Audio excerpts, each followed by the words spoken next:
Wie finde ich als Unternehmen den wirklich passenden Interimleiter für den extrem wichtigen Bereich Finanzen? Dies und noch weitere Fragen wollen wir mit unserem heutigen Experten in der Sendung klären.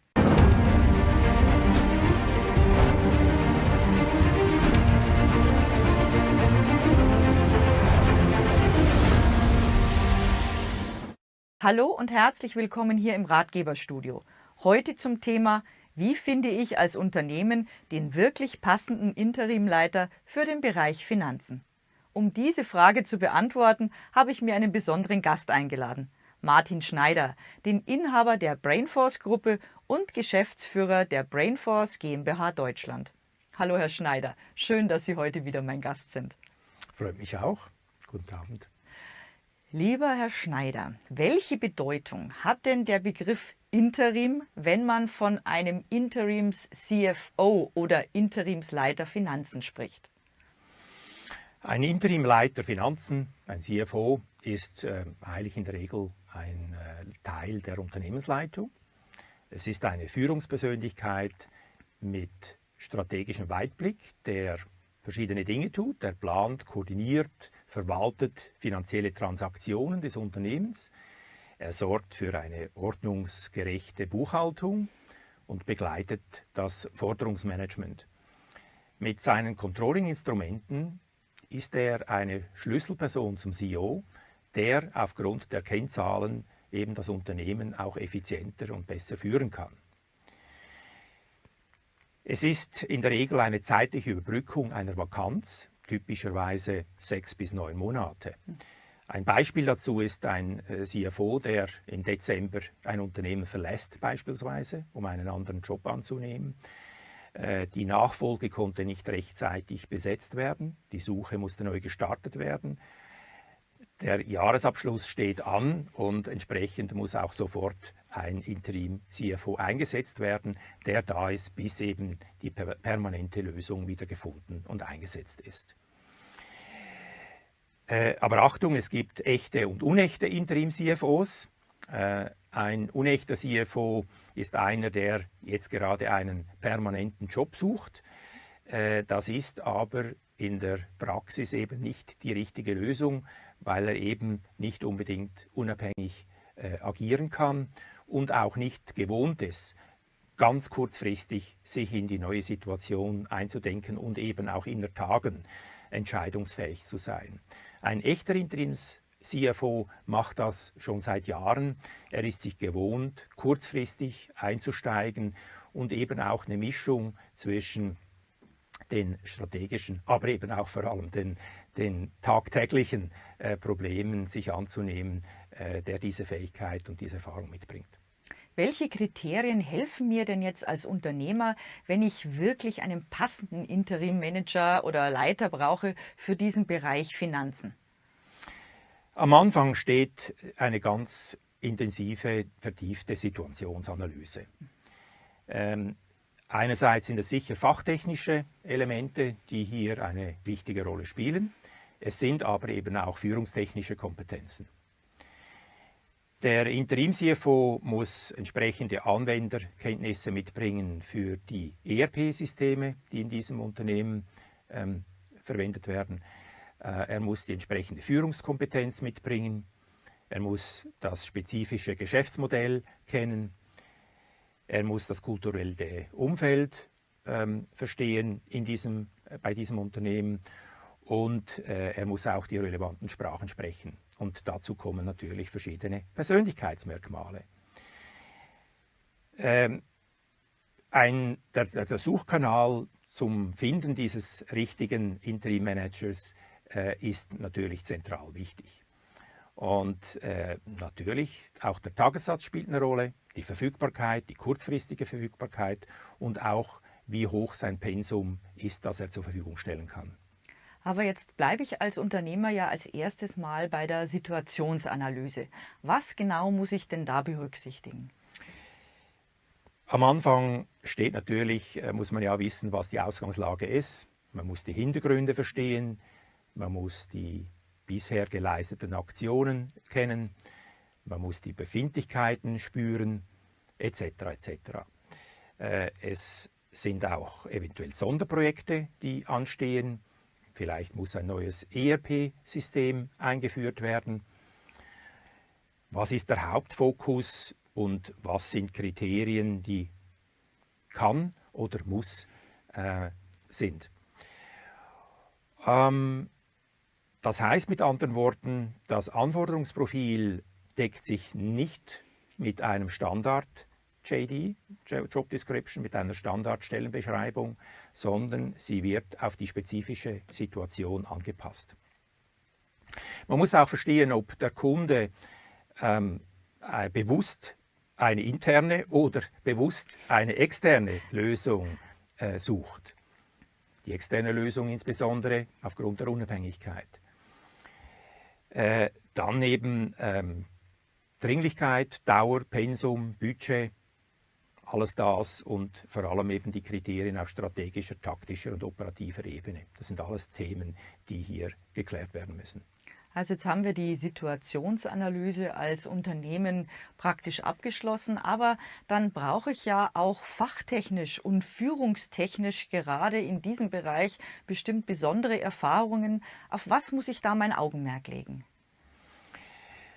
Der Interimleiter Finanzen muss natürlich die entsprechenden Kenntnisse mitnehmen und Abschlusssicherheit haben in verschiedenen Rechnungslegungsstandards, sei das IFRS, US GAAP, HGB, Swiss GAAP FAIR, lokale Gesetzgebungen etc. Er muss auch gute Systemanwenderkenntnisse mitbringen für das ERP-System. Jedes Unternehmen hat sein eigenes, ob das SAP, HANA, Oracle, Abacus, Sage, MS Dynamics oder viele andere Systeme, die es gibt, oder auch handgestrickte Systeme, mit denen muss er umgehen können. Er muss auch Konsolidierungssysteme kennen, sei das jetzt zum Beispiel Cognos oder Navision. Es ist also eine ganze Palette von Kompetenzen, die hier wichtig sind und neben den rein fachspezifischen natürlich auch im Accounting Controlling eben auch Themen, die oft dem CFO angehängt sind. Das ist oft die IT, es ist auch der Einkauf, manchmal sogar das Human Resources, das Personalwesen, je nachdem eben auch die Investor Relations mit den Aktionären und eben auch bei größeren Unternehmen ist manchmal auch das Compliance in kommerzieller oder rechtlicher Hinsicht beim CFO angehängt. Sie sprachen davon, dass auch das Geschäftsumfeld und das Geschäftsmodell sehr wichtige Kriterien bei der Auswahl eines Kandidaten sind, nebst natürlich der Passgenauigkeit zum spezifischen kulturellen Umfeld und der Sprachkenntnisse. Ja, absolut. Es ist sicher so, dass es große Unterschiede macht, ob es sich um ein Unternehmen im Handelsumfeld oder im Immobilienumfeld oder ob es sich um ein Produktionsunternehmen handelt. Es spielt eine Rolle, ob es B2B oder B2C ist oder eine Kombination davon. Es spielt eine Rolle, ob Sie in diesem Unternehmen mit Großserien arbeiten oder eben Kleinserien produzieren. Sei das jetzt im Automobil-, Elektronikbereich, in Konsumgüterindustrie, wo es um große Mengen, große Anzahl Stückzahlen geht, oder eben um überschaubare Stückzahlen im Maschinenbau oder Anlagenbau. Spielt natürlich auch eine Rolle, ob dieses Unternehmen in der Prozessindustrie tätig ist oder eben, ob es sich um ein Unternehmen handelt, das im typischen Projektgeschäft unterwegs ist. Das sind unterschiedliche Ansprüche an einen Leiter Finanzen. Dann auch die unterschiedlichen Unternehmensformen spielen eine Rolle, ob es ein Konzern oder ein mittelständisches Unternehmen ist, ob es ein öffentlich-rechtliches oder ein privates Unternehmen ist, inhabergeführt oder nicht inhabergeführt, oder ob es sich um eine Private Equity Gesellschaft ist, die das Unternehmen besetzt, oder eben eine Beteiligungsgesellschaft. Sprachkenntnisse spielen ebenfalls eine große Rolle, nicht nur intern, sondern auch extern gegenüber Behörden oder eben ausländischen Eigentümern bei diesem Kundenunternehmen. Sie als Spezialist können mir doch sicherlich auch sagen, was bei der Rekrutierung eines solchen Leiters für Finanzen die Persönlichkeitsmerkmale desjenigen Kandidaten sind, auf die man besonders achten sollte. Es ist auch beim Finanzchef so, dass er Menschen führt. Also es geht hier nicht nur um Zahlen und Daten, sondern eben auch um Menschen führen. Und gerade deshalb auch, weil er ein zentrales Bindeglied ist, nicht nur zwischen dem Management und den Operations, aber auch zwischen dem Management und dem Aufsichtsrat oder dem Verwaltungsrat und oft auch sogar direkt zu den Aktionären. Er muss auch umgehen können, je nach Organisationsform, ob es sich um eine mehrdimensionale Matrixstruktur handelt oder eben um ein kleines mittelständisches Unternehmen, wo extrem hands-on gearbeitet wird und ganz kurze Entscheidungswege möglich sind. Er muss dann auch eben ein überzeugendes Auftreten haben, ein sehr, sehr guter Kommunikator sein auf allen Stufen. Beispielsweise bei einem Startup, das in der nächsten Finanzierungsrunde neues Geld beschaffen muss, spielt so ein Finanzleiter, Interim, eine extrem wichtige Rolle, weil er Kraft seiner Seniorität, seiner Kontakte, seinem Standing eben auch eine höhere Chance für eine gute, erfolgreiche zweite oder dritte Finanzierungsrunde hinkriegt. Er muss lösungs- und ergebnisorientiert sein, er muss analytisch exakt sein und er muss einen typischen Compliance-Mindset mitbringen. Und er muss natürlich auch sehr hands-on sein, last but not least, gerade bei einem kleinen Unternehmen. Jetzt haben Sie ja wirklich eine ganze Menge aufgezählt und Herr Schneider, sind wir mal ehrlich, so einen passenden Interim-CFO, den finde ich ja nicht gleich am nächsten Hauseck.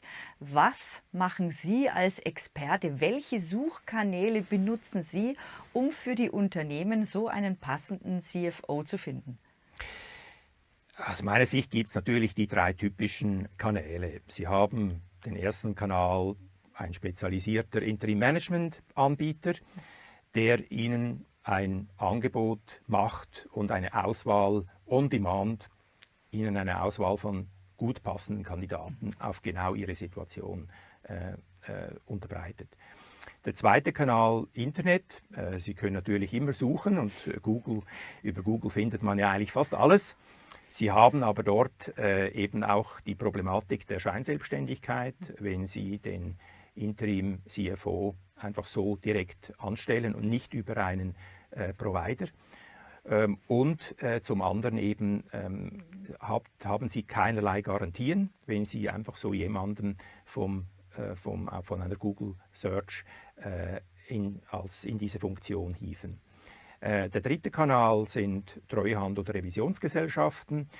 Dort ist es allerdings zu beachten, dass sie meistens Juniors erhalten für diese Funktion, weil es kaum anzunehmen ist, dass einer der Partner von diesen Gesellschaften Zeit hat, eben sich so einem Mandat zu 100% anzunehmen und er deshalb ganz klar seine Leute auch zur Ausbildung beim Kunden einsetzt. Herr Schneider, wie entscheidend ist denn neben dieser kurzfristigen Verfügbarkeit auch der Tagessatz? Der Tagessatz ist immer so eine relative Sache, natürlich. Ja. Klar, es geht um Dringlichkeit, es muss eine Lösung her, schon fast gestern in der Regel, aber sicher in den nächsten Tagen, nächste Woche. Es wird ein Pensum von in der Regel 80 bis 100% erwartet, vielleicht auch mal drüber.